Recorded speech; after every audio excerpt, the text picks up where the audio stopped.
The energies and vibrations of these frequencies affect us on a cellular level. In fact, the legendary John Lennon may have paid the ultimate price in his attempts to spread the 528 frequency. The music researcher Lunar Tuner recently discovered that the mega-popular song Imagine was actually recorded in 528 Hz.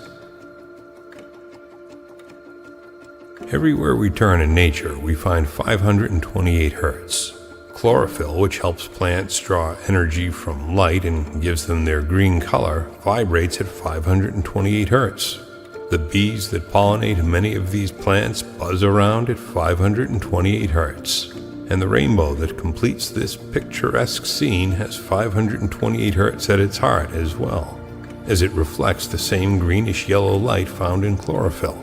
The air we breathe also contains 528. We know that oxygen, for instance, carries these 528 resonating electrons. But the frequency significance in the natural world isn't limited to this planet. In fact, when recordings of the sun made by NASA scientists are compared to a tuning fork, we find 528 Hz there as well, at the heart of the star which is the center of our solar system. In 2010, there was a disaster at an oil rig owned by BP called the Deepwater Horizon, causing it to leak millions of barrels worth of oil into the Gulf of Mexico. An electromagnetic energy expert, John Hutchinson of Vancouver, along with his wife and research partner Nancy Hutchinson, decided to do something to help.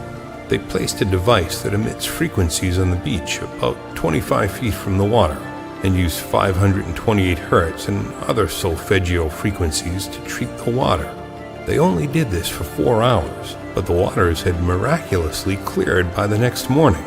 In fact, the water had so improved that dolphins, fish, and crabs returned to the area when just a day before those same waters would have been lethal for marine life. Of course, such an incredible story as John and Nancy Hutchinson's experiment in the Gulf of Mexico is sure to attract skepticism. These skeptics included Dr. Robert Naiman, an analytical analyst with decades of experience. But when he and his company, Analytical Chemical Testing Laboratory, Inc., tested the samples, it removed all doubt. The Hutchinson's method had reduced the amount of oil and grease from 7 parts per million to less than 1 part per million.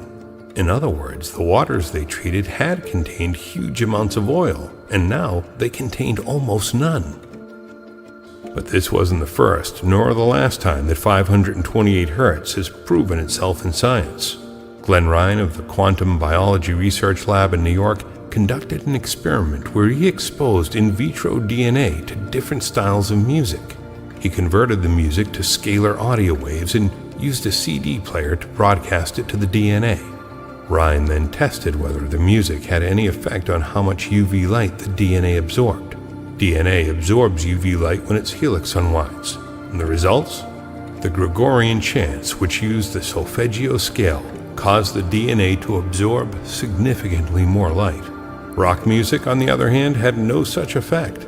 Though that experiment included other solfeggio frequencies, 528 Hz has shown the ability to heal DNA all on its own, and is used by biochemists for just that. Apparently, 528 Hz's effect on the surrounding water helps heal the DNA's helix.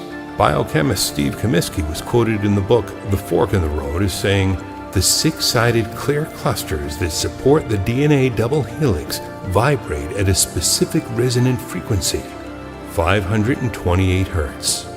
The late Dr. Candace Pert, an American neuroscientist and pharmacologist who discovered the opiate receptor and the cellular binding site for endorphins in the brain, said that the energies and vibrations of these frequencies affect us on a cellular level, opening our chromosomes and exposing the DNA. Dr. Horowitz once predicted that musicians shall remedy what ails humanity, and it's the musicians that are heading the charge to bring 528 Hz back to the people who need it. In fact, the legendary John Lennon may have paid the ultimate price in his attempts to spread the love frequency. The music researcher Lunar Tuner recently discovered that the mega-popular song Imagine was actually recorded in 528 Hz. If you ever wondered why this song is so compelling and reaches so deeply into your soul, you know now.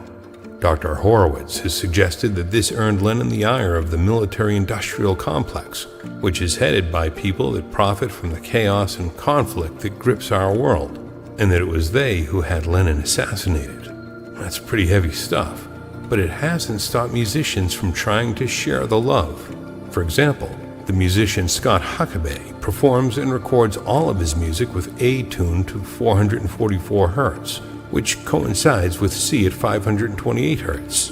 Veteran piano designer and tuner Daniel Kohler has created prototype pianos that use the A at 444 Hz tuning in an effort to demonstrate its benefits.